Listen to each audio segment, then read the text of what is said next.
Welcome to ચેતુસ kitchen. આજે આપણે tasty એવું મરચાંનું શાક બનાવવાના છે। તો એકદમ સુપર ટેસ્ટી બનશે, ખાટું મીઠું બનશે। તો અહીંયા આપણે મરચાં લઈ લીધા છે। અત્યારે બજારની અંદર આવા સારી વેરાયટીના મરચાં આવવા માંડ્યા છે, તો એ મરચાં આપણે લઈ લીધા છે। લીંબુ લીધું છે, 1 ચમચી જેટલી ખાંડ, અડધી ચમચી જેટલા સફેદ તલ, 1.5 ચમચી જેટલા માંડવીના દાણા અને 1 નાની વાટકી 2 ચમચી જેટલું આપણે ચવાણું, 2 થી 2.5 ચમચી જેટલું ચવાણું લીધું છે, લીલા ધાણા ને પહેલાં આપણે મરચાંને સુધારી લેવાના છે। તો થોડા મોટા કટ કરશું આવી રીતે। બિયાનો ભાગ કાઢવો હોય તો તમે અહીંયાથી આવી રીતે પ્રેસ કરશો એટલે બિયાનો ભાગ કાઢવો હોય તો આવી રીતે આપણે આંગળાથી પ્રેસ કરીએ ને તો એ બધા બી નીકળી જાય છે।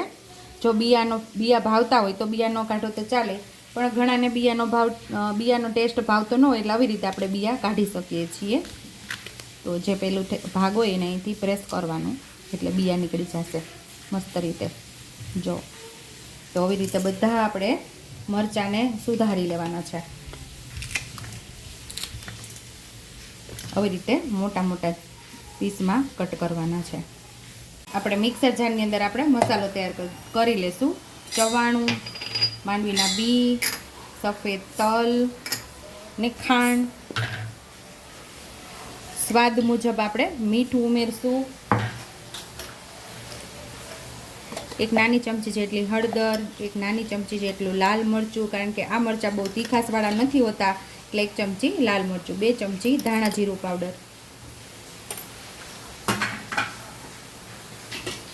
મસાલો આપણે તૈયાર કરી લઈશું। આપણે 1 પાવડા જેટલું તેલ ઉમેરશું અને ગેસ ચાલુ કરીને કઢાઈ રાખી દીધી છે આપણે। તેલ ગરમ થઈ ગયું છે, 1 નાની ચમચી જેટલું આપણે રાઈ ઉમેરેલી છે। 5 ચમચી જેટલી હિંગ ઉમેરશું, ચપટી હળદર ઉમેરશું અને મરચાં ઉમેરી દઈશું।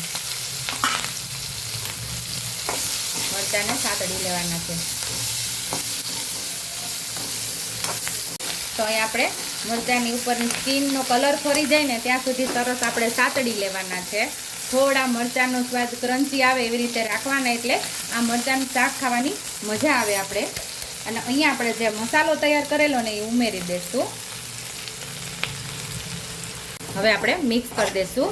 મરચાં ભરવાની જરૂર ન પડે એવું ભરેલા મરચાંનું શાક હોય એવું રેડી થઈ જશે। આપણે આ જે મસાલો તૈયાર કરી લીધો છે ને એ આપણે બધો ઉમેરી દેવાનો છે। જે મસાલો બધો તૈયાર કરેલો બધો અહીંયા આગળ આપણે ઉમેરી દીધો છે ને જો તમને દેખાતા જ લાગશે કે આ મરચાં ભરીને રેડી કર્યા હોય ને એવું મરચાંનું શાક તૈયાર થશે। જેને ન ભાવતું હોય ને એ પણ આ ખાવાનું મન થશે અને આ જોઈને એનું મન લલચાઈ જશે કે કેવું થયું છે, લાવો એકવાર તો આ શાક ચાખું। અહીં આપણે અડધું ખટાશ માટે લીંબુ ઉમેરી દઈશું। લીંબુની જગ્યાએ તમે આમચૂર પાવડર અથવા તો આમલીનો પલ્પ હોય એ પણ ઉમેરી શકો છો। આપણે બિયાને કાઢી લઈશું। હવે આપણે મિક્સ કરી દઈશું।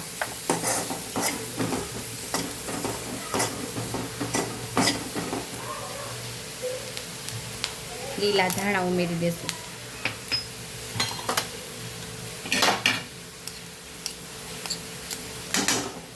મિક્સ કરી લેશું। અહીંયા આપણું મરચાંનું ટેસ્ટી એવું શાક તૈયાર થઈ ગયું છે। તો હવે આપણે સર્વિંગ પ્લેટની અંદર સર્વ કરી લઈશું।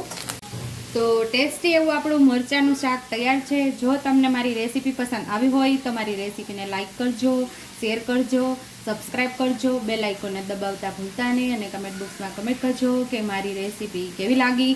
તો આવજો।